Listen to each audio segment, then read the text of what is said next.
The primary symptom of of a failed high voltage multiplier is that the high voltage, instead of being 2450, will be about 500 or so, and you won't have a beam on the screen. But in order to diagnose this, you need to disconnect the high voltage multiplier, and this is done by a small jumper, which is partially hidden by this connector, harmonica connector.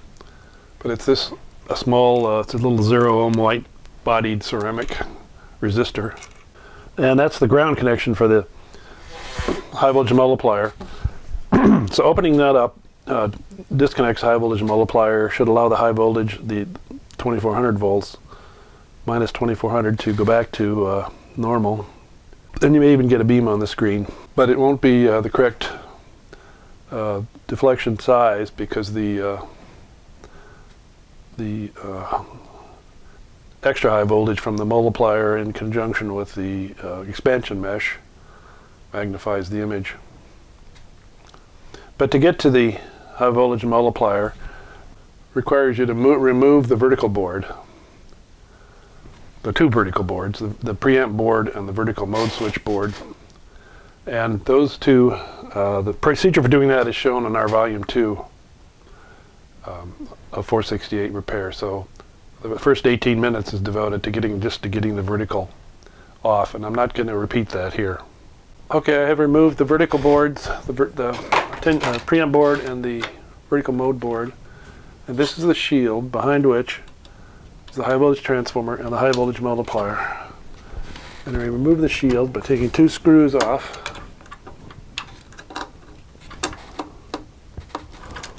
Two screws in the front, and then 2 studs on the back, on the bottom side of the main board. You need a 3/16 nut driver. So now I can remove this. Oh, one more screw. That's very difficult to get to. Cover is loose. And, oh, this looks like a nut. High voltage multiplier, a little different looking than I've seen before. It has a ground lead, goes down to the main board, and there's the diode that comes off the transformer. So I have to unsolder those items. I'm going to unsolder the diode connection to the multiplier, and unsolder the ground wire. I'm going to pull out the little harmonica to keep it out of the way. To unsolder the ground wire. And while you're at it, you might reinstall the jumper. Now I'm going to remove the 2, they're nylon nuts. Okay, now it's loose, but there isn't enough clearance to get it out. What I have to do is create enough clearance, and you can almost get it out.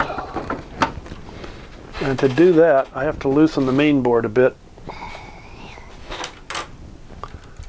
And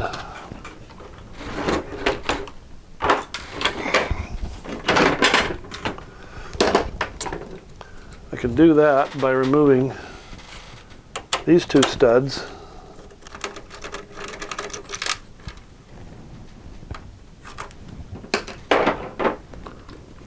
And maybe one more nut here, screw here. Now I can bend the board just enough to get the high voltage multiplier loose. But the high voltage connection that goes to the CRT has to be disconnected from the CRT. And unfortunately, that means removing everything, and also the CRT, unfortunately. I've removed the vertical shield, a shield over the vertical amplifier that's right here. But in order to get to where the high voltage connection is, I have to remove the storage display board. So I'm going to remove 4 screws that hold the metal backing .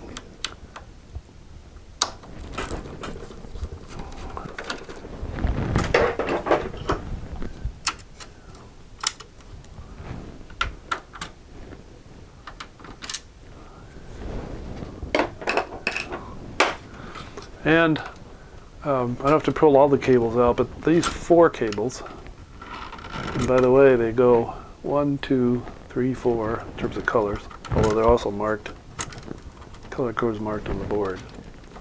Now, I can just lift the storage board out of the way, just hold it back like that.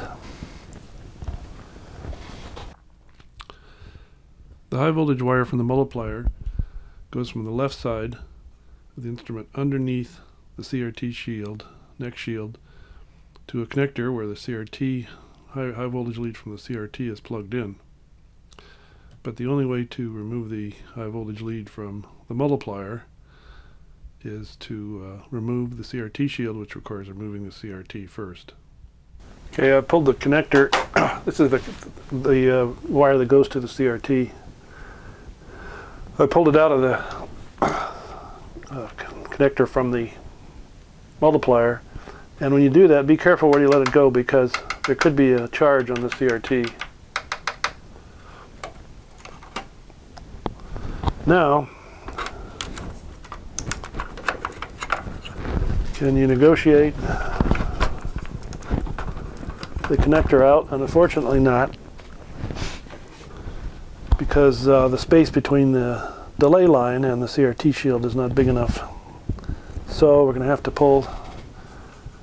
take enough apart to pull the CRT shield back, possibly remove the CRT to get enough clearance. In order to remove this shield, I have to remove the 2 vertical deflection plate connections and the 2 horizontal deflection plate connections, which are accessed through a hole in the main board.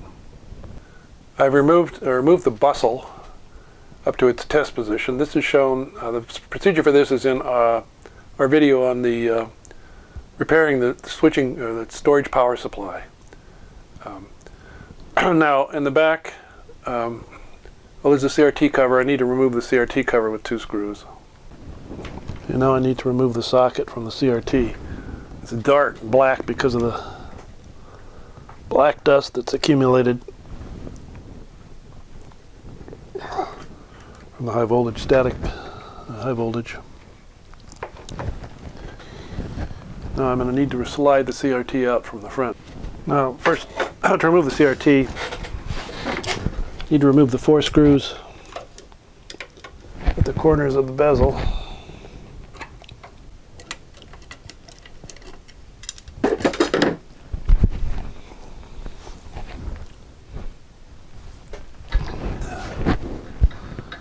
Now I can just push on the CRT from the rear, and notice around the corners, at each corner, there's a small black sort of bumper, and they are a pain to get back in when you're reinstalling the CRT. In fact, I like to just super glue them in place in each corner. But I should be able to just push on the CRT and it will come out.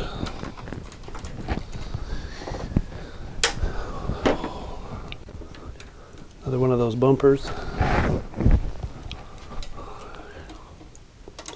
But be gentle with the CRT. And comes the high voltage connection. So this is a lesson in removing and replacing the CRT as well as the high voltage multiplier. Now I'm going to set the CRT down. Now in order to slide the shield back far enough to get clearance of the high voltage lead from the multiplier. Now the bustle is in the way, so I'm going to have to take it back off. There may be a better way to do this. Frequently I find that after doing it a few times, I'm going to just move the bustle back out of the way.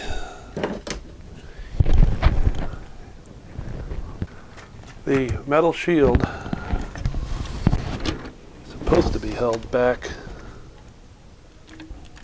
here. It looks like this guy was modified a little bit. But if I remove a screw here, and there's a nut on the inside. Okay, so you've loosened the screw that was right here that holds the shield to this plastic bracket. And now I can slide the shield back far enough so that we have clearance around it to get the lead from the multiplier out. And also I had to unplug one of the connections to the trace rotation coils that's underneath. I should have done that when I pulled out the horizontal deflection plate leads. But now I can get the lead from the multiplier out and fish the new one in. Now I've slid the new multiplier in place, and you notice it looks considerably different than the old one. The old one is made by, it says Vero, and the new one is made by, gosh, I'm not sure, I forget.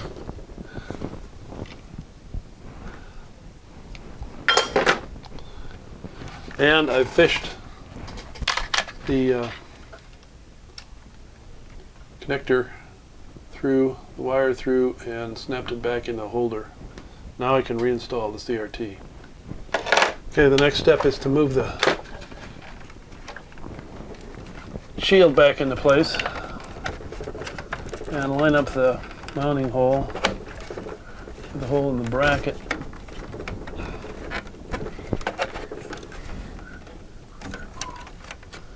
And then reinstall the screw bolts to the bracket. And I think maybe I'll put some screws in to the bracket while I'm at it. That seem to be missing. Now I'm going to reinstall the CRT. This is the high voltage lead from the CRT. I have to make sure that goes through the hole in the shield. Careful with the CRT. They say fragile. After some travail, I got the high voltage lead through the hole in the shield. Now, just push the CRT back in. There's a cushion or a holder at the back. There's a little bit of friction. And have to make sure the CRT fits between those 4 rubber bumpers. And I did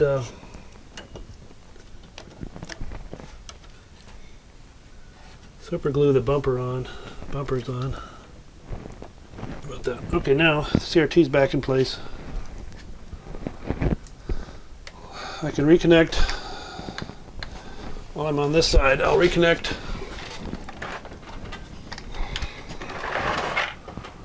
the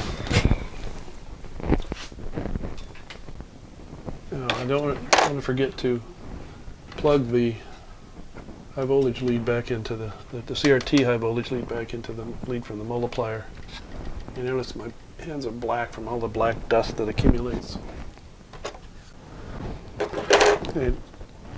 After I reinstall the CRT, I'm going to just reconnect the CRT socket. Okay, now we're down to the last few steps concerning the actual multiplier itself. I'm putting one of the nylon washers on the back to hold it in place, and we need to solder the ground wire for the multiplier back to the board and reinstall the little jumper. I'll do that when I'll flip the board around to the other side. And need to resolder. There's a wire and the diode to the input lug of the multiplier.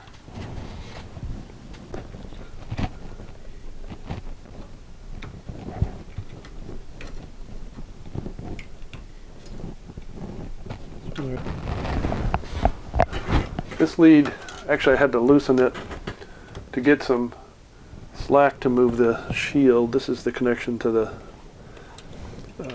trace rotation coil. It just gets plugged back in. Good connector. And now I have to reattach the leads, horizontal deflection plate leads.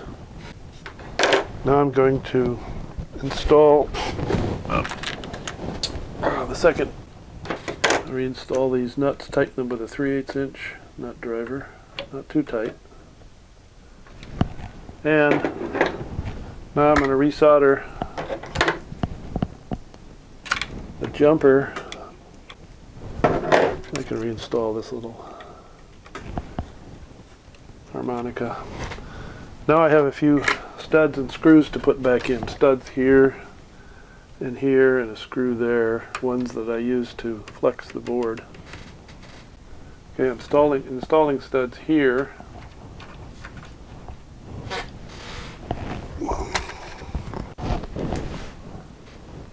And back here, because the other two studs actually go into the shield, and mount the shield. Okay, now I'm going to install the shield.